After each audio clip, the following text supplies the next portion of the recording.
L'attesa per la prima giornata del campionato Eccellenza Veneto Girone A annega nel temporale che si abbatte sul centro sportivo delle Sorgenti in occasione della sfida tra Montorio e Mozzicane.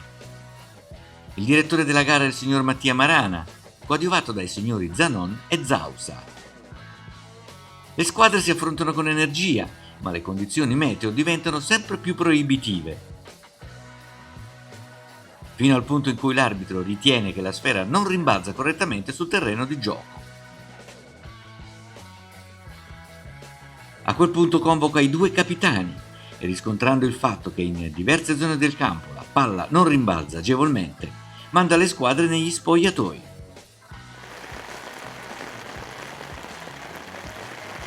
Successivamente ritorna in campo ancora con i due capitani e, in considerazione che la situazione non è mutata, decide di sospendere la gara definitivamente a data da destinarsi. Domenica prossima il Montorio sarà in trasferta ed affronterà l'Arcella Padova.